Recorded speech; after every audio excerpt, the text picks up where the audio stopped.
পৃথিবীর বুকে এমন এক মহাসাগর রয়েছে যার গভীরে লুকিয়ে রয়েছে অসংখ্য রহস্য, যুদ্ধ এবং হারিয়ে যাওয়া অনেক ইতিহাস। এখানে ডুবে গিয়েছিল টাইটানিক এবং এখান থেকে শুরু হয়েছিল পৃথিবী আবিষ্কারের নতুন ইতিহাস। রহস্য, যুদ্ধ, জলদস্যু এবং আবিষ্কারের ইতিহাসে ভরা আটলান্টিক মহাসাগর শুধু একটি সাগর নয়, এটি মানব সভ্যতার ইতিহাসের এক জীবন্ত সাক্ষী। আজ আমরা জানব রহস্যময় আটলান্টিক মহাসাগরের গভীরে লুকিয়ে থাকা অজানা এক রহস্যময় প্রাণী সম্পর্কে। যেখানে সূর্যের আলো পর্যন্ত পৌঁছায় না, সেখানে লুকিয়ে আছে এমন এক রহস্যময় প্রাণী যাকে দেখলে মনে হয় কোটি বছর আগের কোনো দানব এখনও বেঁচে আছে। ভিডিওটি ভালো লাগলে লাইক দিন, শেয়ার করুন এবং এমন সব অজানা প্রাণী সম্পর্কে জানতে অবশ্যই চ্যানেলটিকে সাবস্ক্রাইব করুন।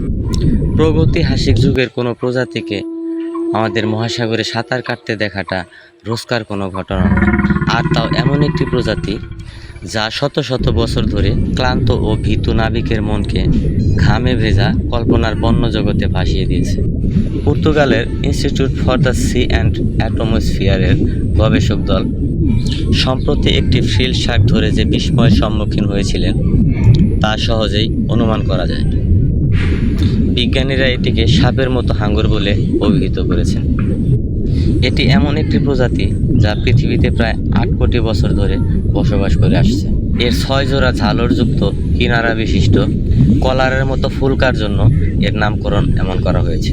সম্ভবত হাঙ্গর প্রজাতিগুলোর মধ্যে এটি একমাত্র যার প্রথম ফুলকার ছিদ্রটি গলা জুড়ে বিস্তৃত।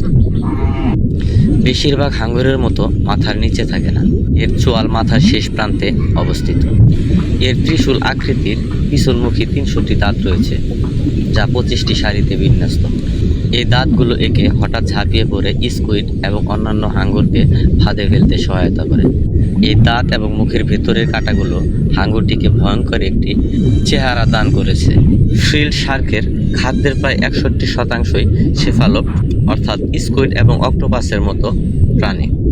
সম্ভবত এর কারণ হলো এটি যে অন্ধকার গভীরতায় পাওয়া যায়, সেখানে অন্যান্য মাছের সংখ্যা খুব বেশি থাকে না। এই হাঙ্গরটি 2 মিটার পর্যন্ত লম্বা হতে পারে।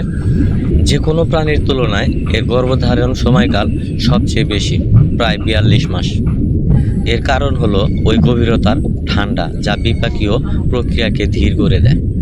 জীবন্ত জীবাশ্ম শব্দটি সর্বপ্রথম চার্লস ডারউইন এমন জীবদের বর্ণনা করতে ব্যবহার করেছিলেন যারা লক্ষ লক্ষ বছর ধরে মূলত অপরিবর্তিত রয়েছে। এর প্রধান কারণ হলো তারা এমন এক পরিবেশগত অবস্থানে নিজেদেরকে প্রতিষ্ঠা করেছে যা তাদের বিবর্তনের জন্য কোনো প্রতিবন্ধকতা তৈরি করে না।